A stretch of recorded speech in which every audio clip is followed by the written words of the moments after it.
Assalamu alaikum. My name is Dr. Khalood Imran. Today I will discuss here an answer to a very common question. Can a person be suffered from coronavirus again after complete vaccination? एक बहुत ही आम पूछा जाने वाला सवाल जो हमसे मरीज़ डेली बेसिस में OPDs और क्लिनिक्स में करते हैं कि हम लोगों ने वैक्सीनेशन अपनी जो 3 डोजेज़ हैं वो कंप्लीट करा ली हैं, तो क्या अब हमें दोबारा कोरोना वायरस हो सकता है? तो पहले थोड़ा सा मैं बताती चलूँ कि what is corona. Corona is a acute respiratory syndrome which is caused by coronavirus and it is also known as COVID-19. ये एक सांस का मर्ज़ है जो कि कोरोना वायरस के ज़रिए फैलता है और इसे कोविड-19 भी कहते हैं, क्योंकि ये एक बहुत मशहूर व मारूफ वबा है जो कि आज से 2 साल पहले सन 2020 में दुनिया और तमाम पाकिस्तान में आई और इससे बहुत ज़्यादा अमवात हुई। फिर आहिस्ता आहिस्ता इसकी वैक्सीन बनना शुरू हुई और इसकी डोजेस जब पेशेंट ने कंप्लीट करवाई तो अल्लाह का शुक्र है कि तमाम दुनिया में भी और पाकिस्तान में भी अब इसकी शरह 2.3 2.4 तक रह गई है। अब मैं यहाँ पे ये बताती चलूँ कि जो पेशेंट जिसने कोरोना वायरस की वैक्सीन लगवा ली है और अगर उसको दोबारा कोरोना वायरस से वो एक्सपोज होता है किसी भी रूट से, तो स्पेशली के पेशेंट मास्क नहीं पहनते, समाजी फासला नहीं रखते और कोरोना वायरस के मरीज़ के वो करीब जाते हैं तो उनको सांस के ज़रिए नाक कान या आँख के ज़रिए ये वायरस एंटर होता है और उसको दोबारा कोरोना वायरस हो सकता है। लेकिन वो लोग जो कि वैक्सीनेटेड हैं उनमें इस वायरस की इंटेंसिटी और इसकी बीमारी का जो ज़ोर है वो वैसा नहीं होगा जैसा कि एक नॉन वैक्सीनेटेड पर्सन है।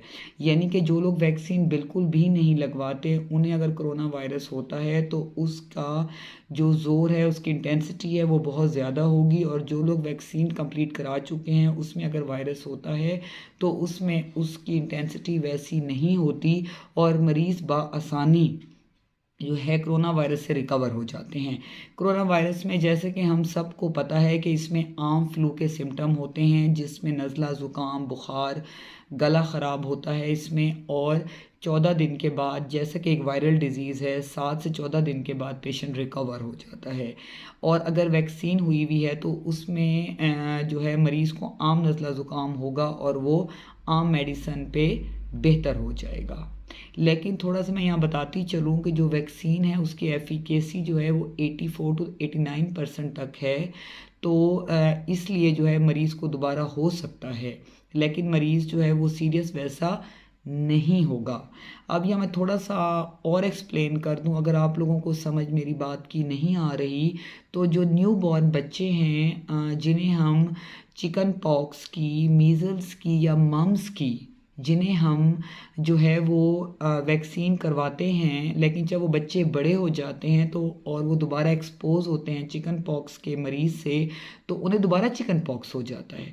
तो पेरेंट्स और मदर्स काफ़ी अनॉयड होते हैं और हमें आकर कहते हैं कि डॉक्टर साहिबा आपने तो कहा था कि बच्चों की वैक्सीनेशन करवाएं और हमारे पास वैक्सीनेशन कार्ड मौजूद है और हमारे बच्चे को दोबारा जो है वो लाकड़ा काकड़ा या खसरा या मम्स कन पेड़े दोबारा हो गए हैं, तो ऐसा क्यों है?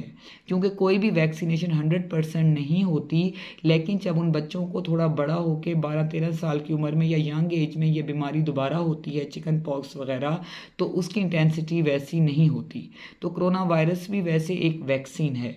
और एक और भी थोड़ा सा मसला पाकिस्तान में चल रहा है कि जी लोगों ने 2 डोजेज़ तो लगवा ली हैं लेकिन वो बूस्टर डोज नहीं लगवा रहे। तो मेरी उन तमाम लोगों से, specially eight peripheries and villages, जो लोग मुझे गांव और देहात और पेरिफेरीज से सुन रहे हैं, क्योंकि सिटी में तो मोस्टली लोगों ने अपनी बूस्टर डोज मुकम्मल करा ली है, लेकिन पेरिफेरीज में लोगों ने 2 डोजें लगवाई हैं और अपनी बूस्टर डोज नहीं लगवाई, तो प्लीज़ आप लोग कोरोना वायरस की अपनी बूस्टर डोज लगवा लें ताकि आपके अंदर क़ुव्वत मुदाफ़ियत और इम्यूनिटी अच्छी हो जाए और आप कोरोना वायरस से महफूज हो जाएँ। Stay safe, stay healthy. Thank you so much. Allah Hafiz.